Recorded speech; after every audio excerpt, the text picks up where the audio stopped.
nuestra invitada es Sara Beatriz Guardia, distinguida intelectual en nuestro medio, autora de muchas obras, y quienes siguen fielmente la función de la palabra recordarán que ha estado aquí ya en 2 y hasta en 3 oportunidades. De modo que le damos la más cordial bienvenida. Gracias. Y someto a su consideración lo siguiente. Y es algo además que ella expone en su libro, ¿no? Antes había para la mujer 2 caminos, ¿no? El convento o el matrimonio. Pero Francisca Zubiaga inauguró una nueva forma, un nuevo camino, ¿no? El poder.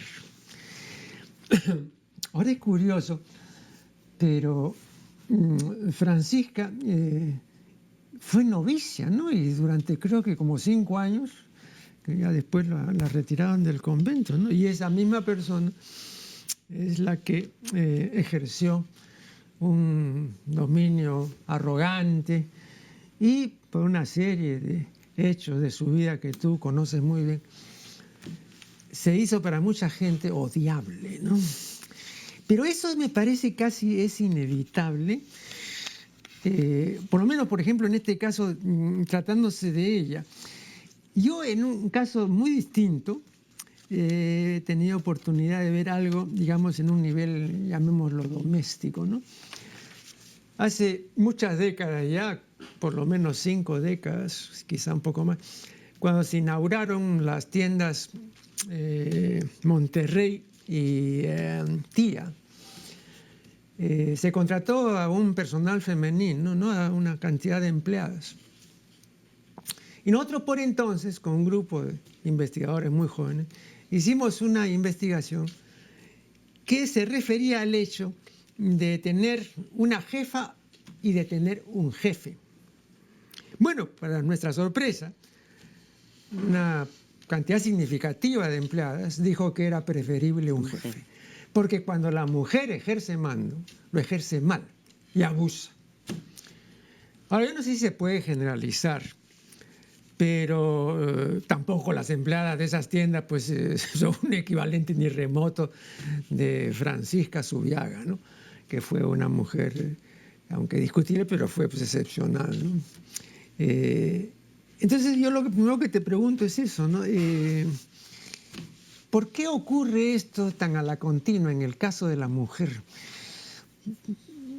Cuando la mujer, por ejemplo, como vimos en el caso de Sendero, puede ejercer violencia y puede tener comportamientos malvados, es más terrible que el hombre. En los campos de concentración nazis, las caporalas eran más salvajes que los caporales. Eso está perfectamente documentado. Entonces, ¿qué pasa con la mujer, ¿no?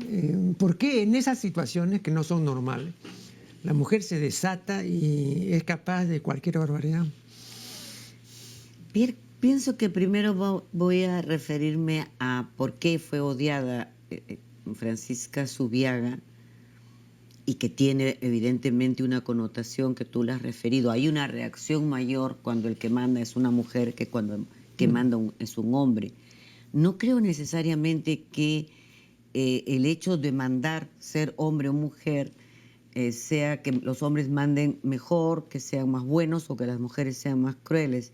Creo que las mujeres estamos más acostumbradas a obedecer a un hombre. Padre, esposo y el jefe. Entonces, cuando la que pasa a manejarte en un trabajo es una mujer, hay una cierta rebeldía, hay una cierta no aceptación. Porque además son miles de años. O sea, hay una...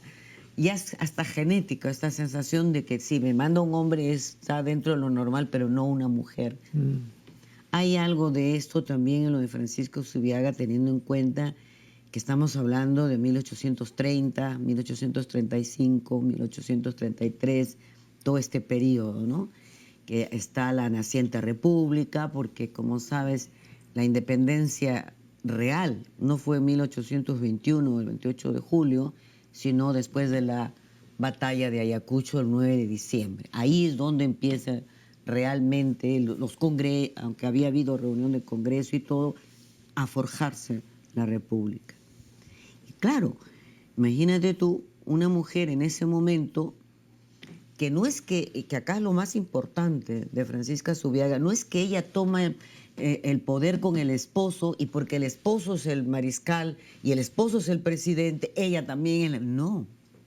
Ella acompaña a Gamarra cuando están en los combates, sobre todo en un pueblo que se llama Paria, en Bolivia, donde ella ingresa a caballo y con arma.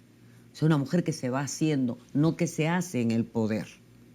Pero, perdón, pero he leído por ahí que este comportamiento díscolo y abusivo comenzó ya a manifestarse, a ver, corrígeme, ¿no? Después que ella puso una corona de diamantes al Libertador. ¿Es así? Sí, ella no, sí y no. Ajá.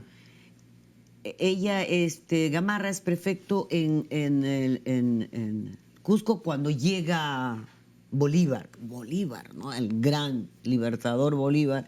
Entonces le hace un gran recibimiento en la plaza de armas hay una comitiva que sale a recibirlo y en la fiesta ella es la encargada de ponerle una corona de una guirnalda al libertador, ¿no? Hay dos versiones sobre esto. Hay la versión que ese es el momento en que ella siente la proximidad del poder, lo que es el poder. Yo me inclino más por la sensación de que ella en ese momento tiene conciencia de lo que es, de lo que son estos hombres que han combatido por la independencia del Perú y que hay un sueño y que ese sueño rebasa hasta las vanidades, cuando es un buen sueño. Porque efectivamente, como tú bien dices, ella estuvo de novicia. Ella quiso entrar en el convento cuando los padres vinieron acá a Lima. Ella entra por 2 años y medio, 3. Y ella es una novicia que en ningún caso se ve que es rebelde. Después ella pide salir. No es que los padres la retiran. Ella pide salir y después conoce a Agustín Gamarra, que ya tenía un hijo. Andrés se casa con él, no adopta, sino ama a este niño como suyo. Es una excelente madre, que es un aspecto de ella que nadie refleja, que nadie pone en relieve. Seguimos poniendo solo en relieve algunas cosas que la hacían que la gente no la quisiera. Pero, perdón, ¿Y cómo no podrían quererla? Por ejemplo, fíjate, perdón que te interrumpa, una pequeña cosita. Continúa. En ese momento, como ahora, una de las formas de liquidar a una mujer era decir que tenía amantes o que era una prostituta, una cualquiera. Con eso tú liquidabas. Es lo que hacen con ella. Entonces, ¿qué hace ella? Ella manda a formar a todo el regimiento, donde está el coronel, que es el que está diciendo eso. ¿Y qué hace, señor coronel? Venga, yo no soy su amante, ¿cómo me hace eso? No, ella se baja del caballo, le arrancha las carreteras que tenía acá, le da un empujón y como está en el suelo le dice, así trata a la presidenta de la República a quien osa calumniarla. Ahí empieza el gran problema, eso es público, no es un mal humor, no es ella no usurpa nada de Gamarra. Es ese momento en que ella hace formar el regimiento. Ese es un momento muy fuerte, no se ha repetido. Y lógicamente tuvo consecuencias muy serias. Y las consecuencias serias fue el rechazo, no solamente del ejército, sino de toda la población. Por eso en el relato que yo tomo acá en Arequipa, ella viaja a Arequipa, se disfraza para huir desde el puerto de Islay, pero nadie la quiere aceptar. Y la mandan a Lima en barco, y en barco a Valparaíso, donde ella muere en la más absoluta soledad, porque ella muere sin que los peruanos la reconozcan, ni los chilenos la quieran acercar. Solamente muere con el apoyo de un almirante que está en un barco peruano. Entonces, fíjate tú, qué costo tan fuerte también veámoslo por ese lado, ¿no? O sea, no llegó a ser una dictadora, no llegó a cambiar las leyes, simplemente tuvo una defensa de sí misma exagerada. Vamos a hacer aquí una primera interrupción y ya volveremos.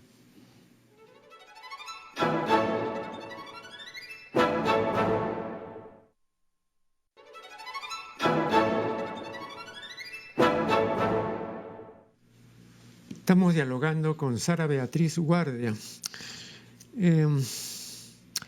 Dice Flora Tristán lo siguiente: no hay ningún lugar sobre la tierra donde las mujeres sean más libres y ejerzan más imperio que en Lima. Aquí Flora se refiere a las mujeres limeñas del 800, de la primera mitad del 800, ¿no?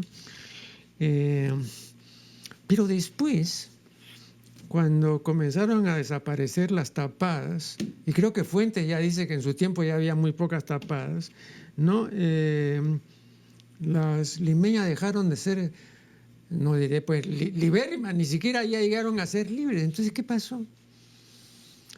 Yo creo que tiene que ver mucho con la construcción de la República, porque en el momento que se da la independencia y que empieza la República, no hay un cambio, hay un empoderamiento mayor de las costumbres virreinales, a pesar de que hay, por supuesto, una ruptura con la corte virreinal y con España.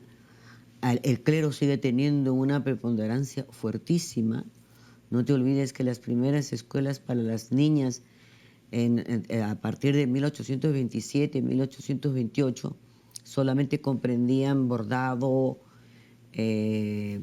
dictados muy simples, algunas nociones de repostería, religión, y que en 1840, cuando se trata de introducir las matemáticas para que sean mejores amas de casa, se arma un laberinto de que cómo van a estudiar matemáticas, para qué les servían las matemáticas a las mujeres.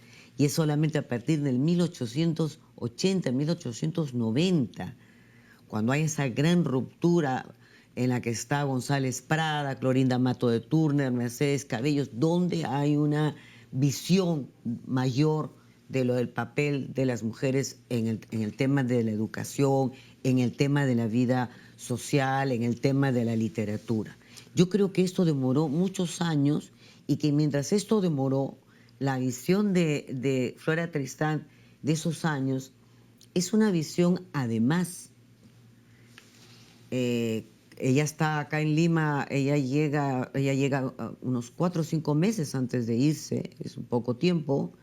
Ella está emparentada con la élite. Llega a Arequipa, ¿no? Ella viene a Arequipa primero por Islay, 156 días de viaje desde Burdeos, y de ahí va a caballo hasta Arequipa. Y en Arequipa permanece 2 años, o sea, 1 año y medio, todo el tiempo casi del Perú, tratando de que la familia Tristán la reconozca como heredera. Pero al no tener el documento, aunque los tíos reconocen que es la hija, el documento hace que no sea merecedora de la herencia económica, digamos. Claro. Ahí es cuando ella, desengañada, viene a Lima, pero viene a Lima a tomar el barco. Entonces, lo que ella permanece acá es poco tiempo, está dentro de una élite. Ella va a los teatros, va a la corrida de toros, y claro, ¿qué ve ahí?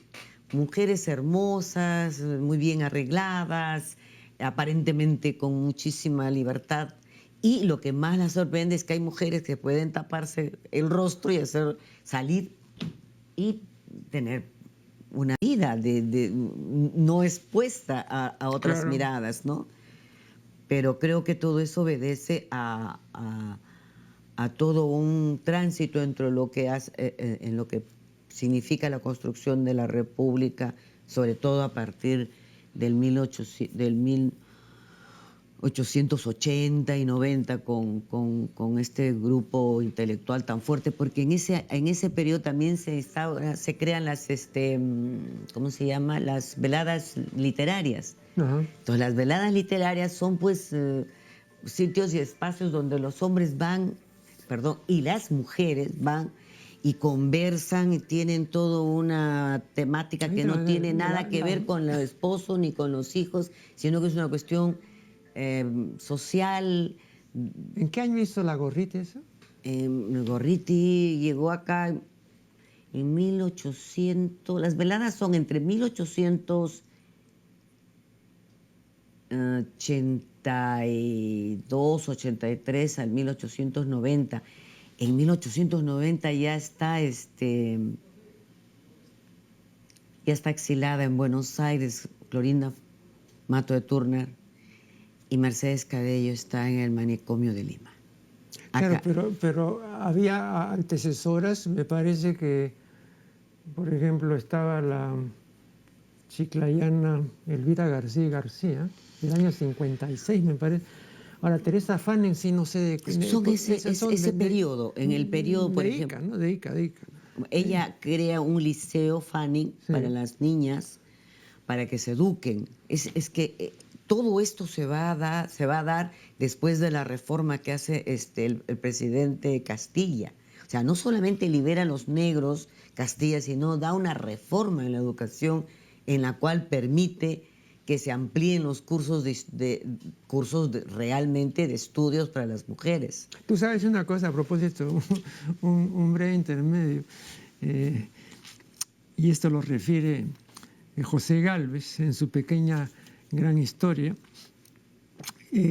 Castilla solía concurrir para ser miembro del jurado que tomaba examen a los estudiantes de secundaria.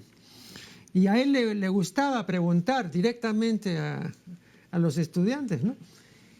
Y entonces en una oportunidad pues concurre, ¿no? Y por supuesto pues con todo el ministro, ¿no? Que no era de educación sino de instrucción, ¿no? Más en esa época era ministro de instrucción. Y entonces llegan pues ahí los primeros alumnos, pues. Entonces no había un balotario, sino había una relación temática, digamos. Creo que eran 20 proposiciones o algo así. Y entonces Castilla simplemente en vez de eso dice: a ver, alumno, ¿qué es la psicología?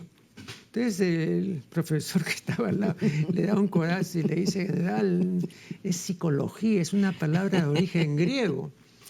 ¿De origen griego? Sí, pero yo no sé griego y el gobierno no tiene por qué saber griego. De modo que insisto, alumno, ¿qué es la psicología? Eso lo contaba con mucha gracia, sí. Pero había, por supuesto, la presencia de la autoridad, ¿no? Eso, digamos, daba un relieve que después tampoco nunca tuvo, ¿no? No, sí. nunca tuvo. Y no había, como ya después también hubo, secciones por años, ¿no? Primero A, primero B, primero... No. ¿sí? Y lo que es interesante ahí es cuando Teresa González Fanning crea este liceo Fanning para las niñas. Es el primer liceo donde se estudia matemáticas, geografía, historia, y ahí es donde se da también la gran caída de Mercedes Cabello, ¿no? ¿Y de cuándo es Barcia Bonifati? ¿De esa época? No, ella es anterior. ¿Anterior? Sí, porque todo este grupo que te hablo, donde está Elvira García y Teresa González de Fanning y otras muchas más, ¿no? Está esta Margarita Praxiles, que también ingresa a la universidad, no me acuerdo ahorita la primera.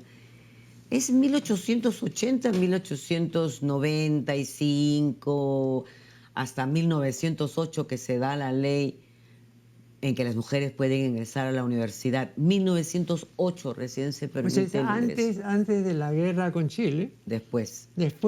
Claro, 1908. ¿Y cuáles eran esas mujeres que se cortaron el cabello para darlo, ¿no? Hay un artículo, yo leí, muy interesante, de Manuel Zanutelli, sobre todas estas mujeres, todas estas limeñas que ofrecieron, ¿no? Sus cabellos. Sí. Pero estaba en relación... Eso lo tiene Ricardo Palma, creo. Es una... ¿no? Ajá.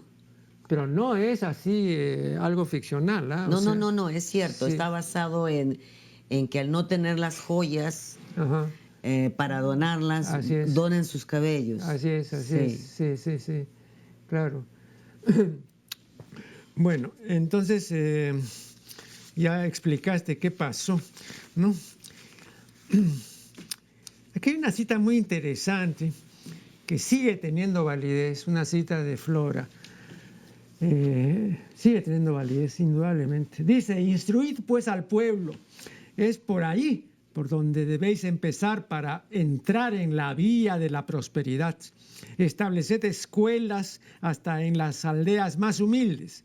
Esto es lo urgente en la actualidad, ¿no? ¿Cuánto tiempo ha transcurrido después que dijo esto? ¿No? Esa está en las peregrinaciones de una paria, que Claro. ella la publica a su regreso del Perú en Francia. Ella tiene tres cosas que después la va a dar la razón, la historia. ¿Esto se publicó primero en francés? Peregrinaciones de una Claro, paria, sí. claro.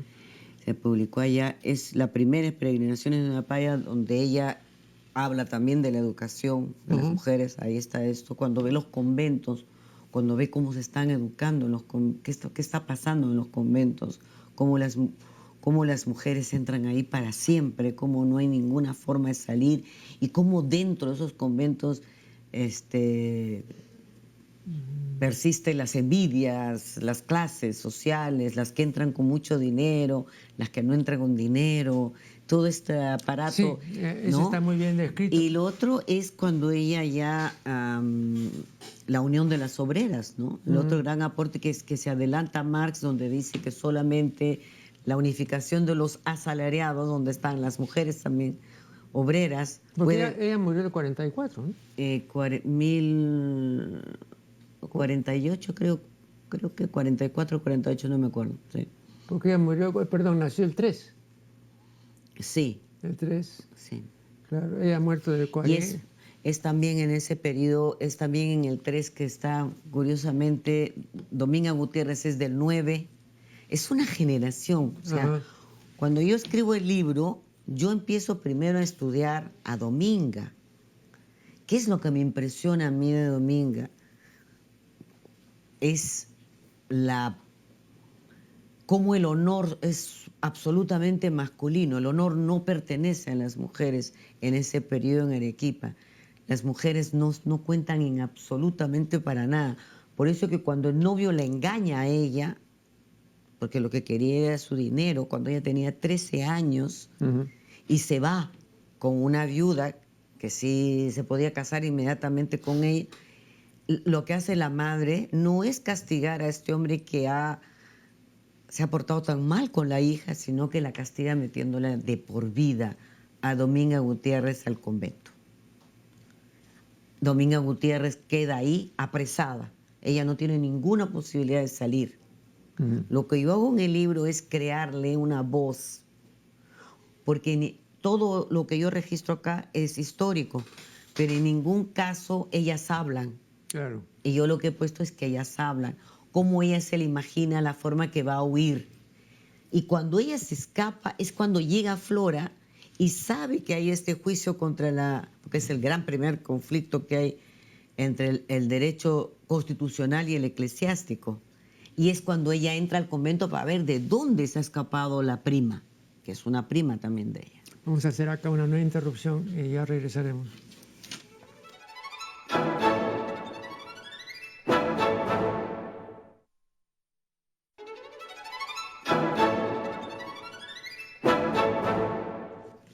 Seguimos esta conversación con Sara Beatriz Guardia.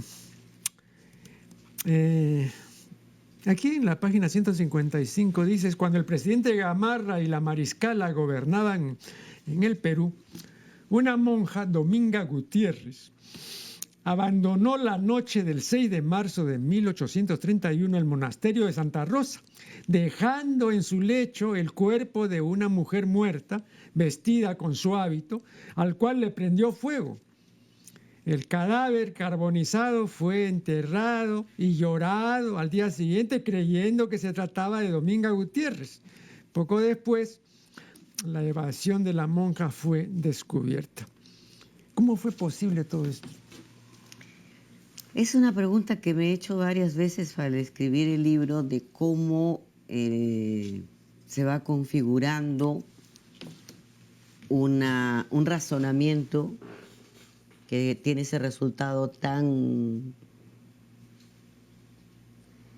primero te sorprende que una monja haga esto, te sorprende el grado de desesperación. ¿Qué es lo que sucedió acá? Ese es el punto de partida, ese fue mi punto de partida. Yo estuve en Arequipa, en el convento de Santa Teresa de las Carmelitas, de donde ella se escapa. Y es un convento hermosísimo, que muchas personas visitan, pero donde no se puede todavía pronunciar su nombre, donde la celda donde ella está escondida, y esta sensación tan fuerte que todavía hasta la fecha hay de una mujer que hasta este libro solamente ha sido tratada desde la perspectiva del derecho, o sea, el conflicto que crea una mujer que se escapa del convento, que dice que se ha escapado porque es su voluntad no ser monja, que la Constitución de la naciente república le diga que efectivamente si ella no quiere estar ahí, no esté, y el derecho eclesiástico, que ha tenido un dominio de siglos, diga no, esta es jurisdicción de la Iglesia y la república no ingresa.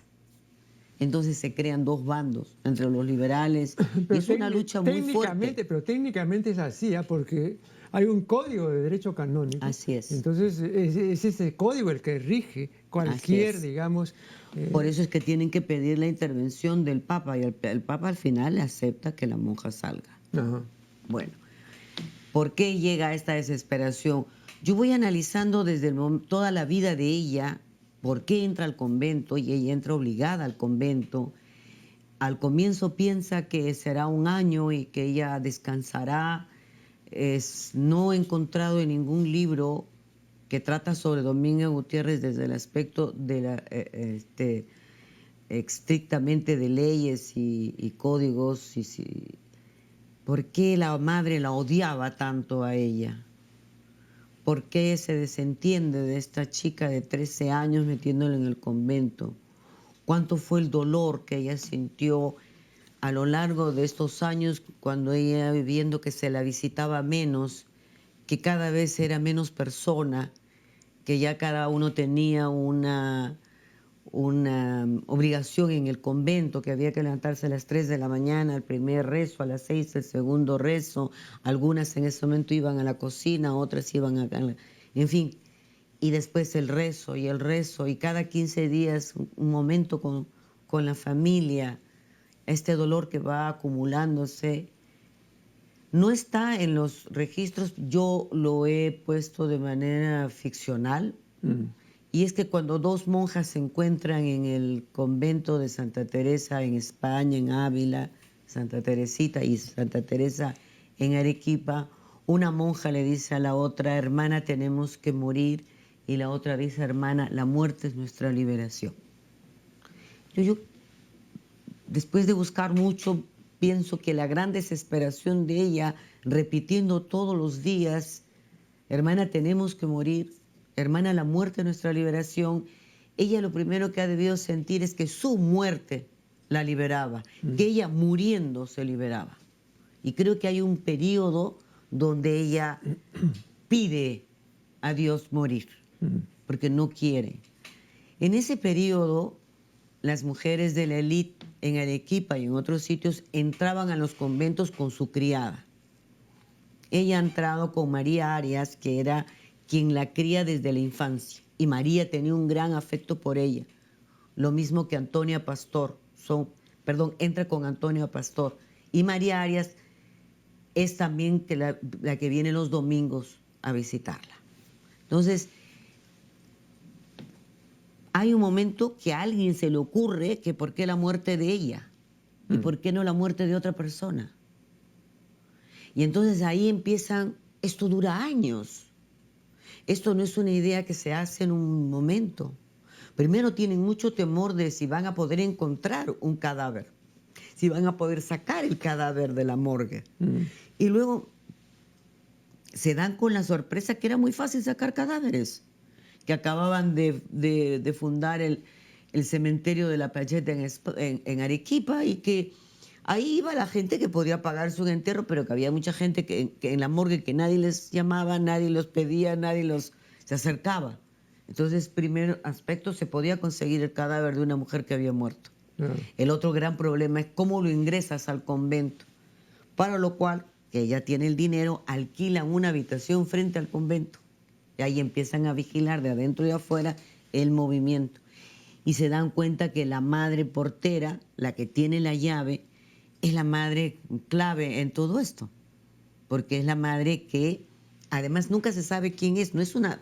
Son muy inteligentes. Las mujeres no ponen a una portera de toda la vida. La madre superiora las va cambiando cada día si quiere. Una puede quedar una semana y pues viene otra. Entonces, Dominga tenía que hacer amistad y visitarlas y tratar de ayudarlas a todas. Hasta que el día que está marcado, que es el domingo 6 de marzo de 1831, traen el cadáver de esta mujer a ese cuarto que han alquilado frente al convento. Ella en la noche va a ayudarla a la monja. Y cuando la monja se para, ella dice, yo cierro, y no cierra.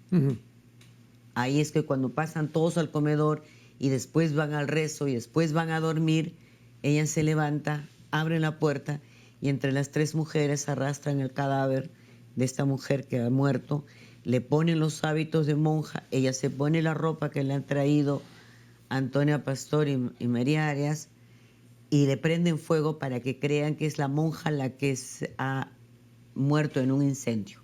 Y lo cree, y Dominga Gutiérrez ve al día siguiente su entierro y sus hermanos llorando.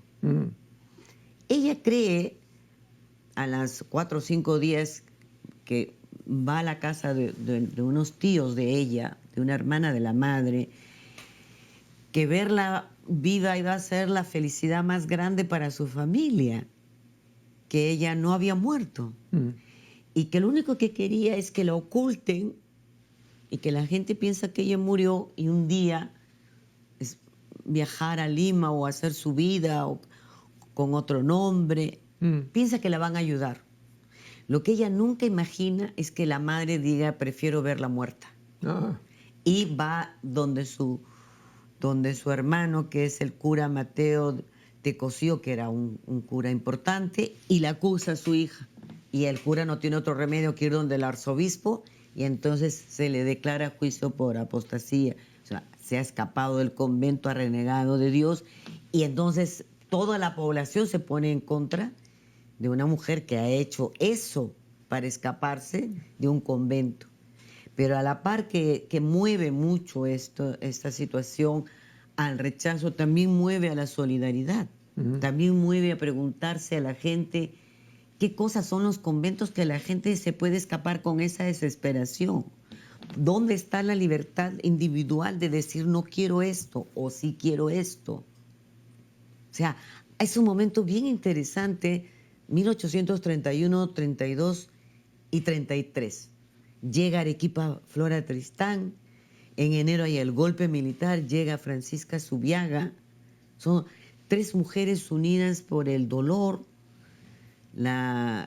Eso también fue para mí bastante difícil para escribir, porque una cosa es escribir sobre hechos históricos, sobre análisis, y otra es tratar de explicar cuánto dolor puede sentir una mujer abandonada por su familia, un ser humano abandonado, en la soledad todas las noches, la soledad sin poder hablar con nadie. Una pequeña observación. Yo hace unos años compuse un ensayo sobre los elementos constitutivos de la religión en general. Y dije que eran 3, ¿no? En primer lugar, una ascesis, o sea, una depuración física, una depuración espiritual. En segundo lugar, una anacoresis, un retiramiento de las cosas del mundo y del mundo. Y en tercer lugar, una mística, o sea, este anhelo acerca del cual nos hemos informado a través de las visiones de los místicos, etc., ¿no? Entonces, la persona que entra en un convento, que toma para sí ya definitivamente, ¿no? La profesión, o profesa, digamos, ser monja, sabe que la anacoresis es parte de ese hecho, ¿no? Entonces, tal como yo lo veo, por lo menos simplemente como investigador, no, este no es un testimonio viviente de alguien que está en la misma situación. No habría derecho a queja, porque esa es una parte, digamos, del proceso. Siempre y cuando acá hay dos cosas diferentes, ¿no? Perdón, me El camino. están indicando que acá hay un último corte y ya volveremos.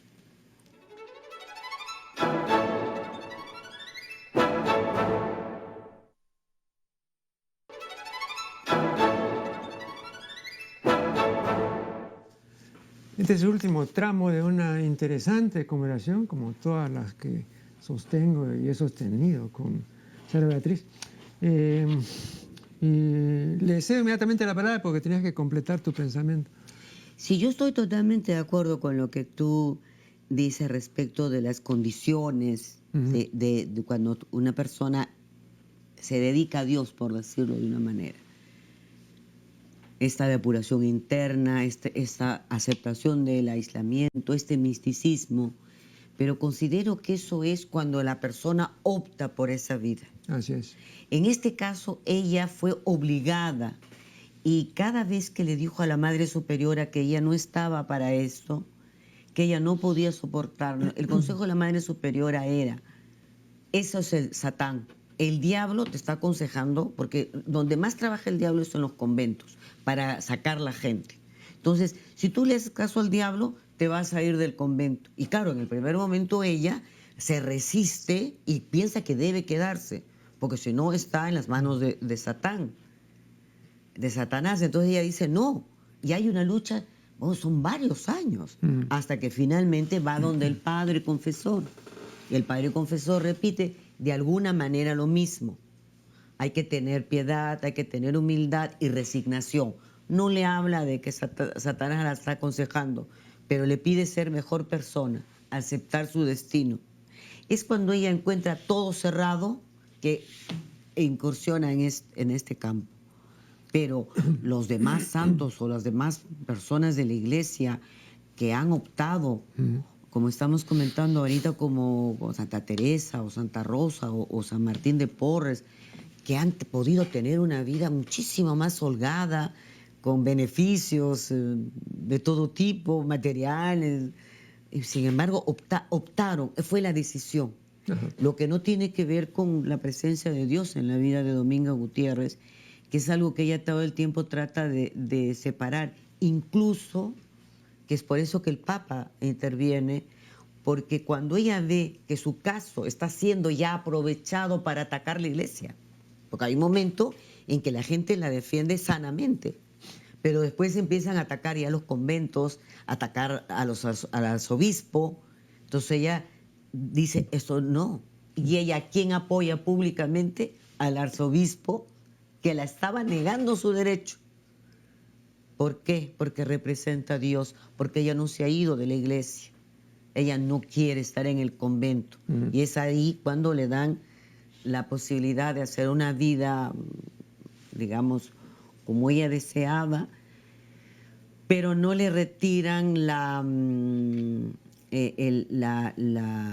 lo que ella ha obtenido cuando profesa de no casarse ni tener hijos, ¿no? O sea, puede hacer lo que quiera, pero la iglesia no la autoriza a ella ha prometido su virginidad. Claro. Entonces no puede. Muchos años después, incluso cuando ella muera, deja en testamento a su esposo la casa de Arequipa, que es una gran casa que ahora creo que la compraron los ricos hace muchos años. Es el esposo, cuando muere Dominga Gutiérrez, que dice la heredera es nuestra hija, porque habían vivido juntos pero no pudieron casarse. Para que vean las vueltas del mundo. Así es. El historiador Pablo Macera dice que así como la Tierra tiene una atmósfera, o sea, una capa de aire que la rodea, de la misma manera tiene una dolósfera, o sea, todo un conjunto muy grande de penurias y calamidades, ¿no?, que penetran al planeta, ¿no? Ahora, yo me pregunto, ¿hay más mujeres que hombres en esta dolósfera o están repartidos equitativamente? Yo creo que hay personas que sufren.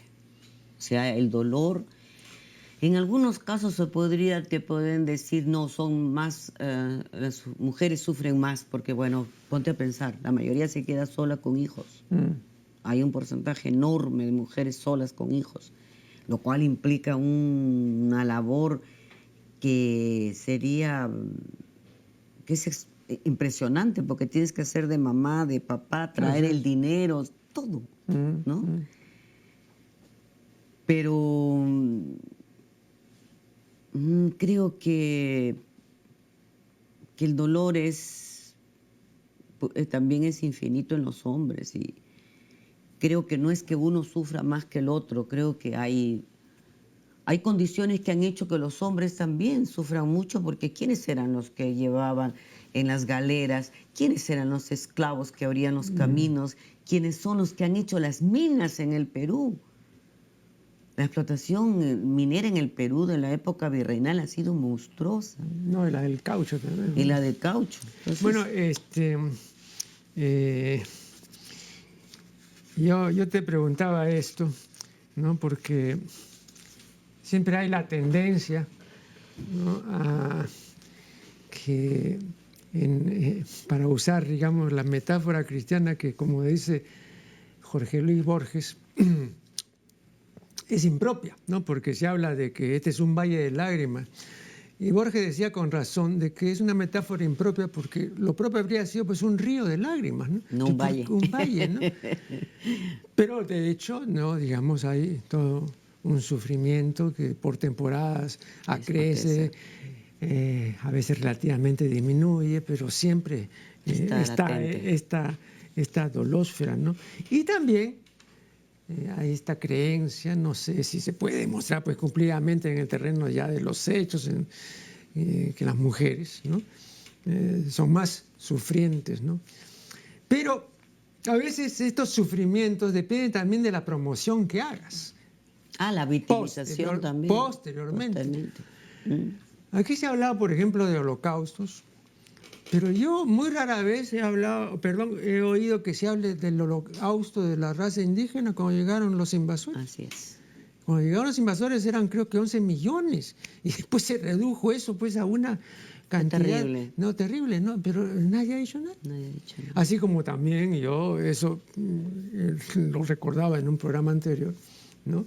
A mí ni en el colegio ni en la universidad, ¿no?, me enseñaron, pero no me dijeron ni una palabra de la extraordinaria red vial incaica, ¿no?, el famoso Capañán. Nunca me dijeron. Tantas cosas que no han dicho. No, pero en este caso yo mostré 2 libros que ahora cualquier persona puede adquirir. Uno de ellos es un excelente libro que se publicó ya hace algunos años de un investigador norteamericano, Hylup. Y el otro es el de Ricardo Reyes, ¿no?, Ricardo Espinosa Reyes. Ahí está todo el Capañán con ilustraciones, con diagramas, con mapas y todo, ¿no? Incluso Ricardo Espinosa ha recorrido por lo menos el Capañán que está en nuestro territorio, ¿no?, a pie, ¿no?, lo ha recorrido. Y él me contaba que en una ocasión, pues, porque esto era el recorrido en los años 80, casi lo matan, ¿no?, porque lo confundieron pues con un senderista, sí. Y, ¿no? Pero de esto no se dijo nada. Es que si te das cuenta, ojalá pues que en algún momento en el Perú se enseñe la historia desde 2 perspectivas, ¿no? No eurocéntrica. Ya no puede ser posible que nosotros sigamos viendo la historia desde los valores de Europa. Acá tú tienes que, y felizmente ya en este momento, descubrir Capañán es una forma de empezar a ver nuestra historia verdaderamente, ¿no? Es una historia no eurocéntrica y una historia no patriarcal, porque también estudiar el rol que cumplieron las mujeres en el Imperio Incaico, en las formaciones, las mujeres tenían roles de sacerdotisas, no eran solamente las vírgenes del sol que describió España. O sea, hay mucho que hacer. Por eso ojalá que el Ministerio de Educación en algún momento, alguien empieza a revisar lo que se está estudiando en los colegios, porque es repetir prácticamente una historia que ya tiene varios años, ¿no? Y ahí creo que Pablo Macera introdujo varias cosas en el estudio de la historia en su libro que han sido muy importantes. Y yo le tengo una... Y hubo textos también para usos escolares. Claro, han claro. estudiado con él. Sí, que eran muy diferentes. Sí, porque en mi época el único texto que nosotros veíamos en materia de historia del Perú era el de Pons Muso. Claro, Pons Muso fue Pons Muso para toda la vida. Sí, después... Así como el texto de gramática era el de José Jiménez Borja, no había otro. Y ya no había otro. Sí. Pons Muso, sí. Claro, y ya después yo, haciendo, digamos, un recuento, recordaba, por ejemplo, ¿no?, que a mí el doctor Raúl Porras, a quien conocí y traté, cuando estaba en la universidad y tenía que presentar, digamos, un trabajo monográfico, entonces había que pedirle el tema a él. A veces uno podía libremente escoger el tema, pero lo mejor era solicitarle una indicación. Y él me dijo, ocúpese de los castigos incaicos. Entonces yo comencé pues a averiguar, a consultar y todo, y redacté pues mi monografía, entonces se la entregué, pero así como yo pues había pues 100 que le habían entregado también otras tantas monografías. Ya pasaron 2 o 3 meses y suponiendo pues que la había por lo menos ojeado un día, pues me acerqué donde el doctor Porras y le dije, doctor, yo soy fulano de tal y todo, ¿no? Le presenté una monografía sobre los castigos, entonces él fingió recordar todo. Y me dijo, sí, la he leído, sí. Muy interesante, muy interesante. Ah, ¿qué tal? Y acá viene, ¿no?, lo que quería subrayar. Me dijo, después de haber usted este estudio, habrá comprobado que los incas eran más crueles que los españoles. Por eso yo le envié ese tema. Pues acá sí tienen la idea, ¿no?, de que los españoles son unos abusivos, que hicieron lo que quisieron. No, la crueldad también estaba en el otro, y mayor crueldad, ya lo sabe. Eso dicho por Porras, increíble. No que era el maestro de la generación. No comparto eso. No, pero eso era, ¿no? Y entonces era pues... No, depende pues qué crueldades. Roma locuta, cuestio finita, ¿no? Sí. Me están indicando que el tiempo se ha vencido. Agradecemos una vez más a Sara Beatriz Guardia. Gracias a ti. Y con ustedes será hasta el siguiente programa.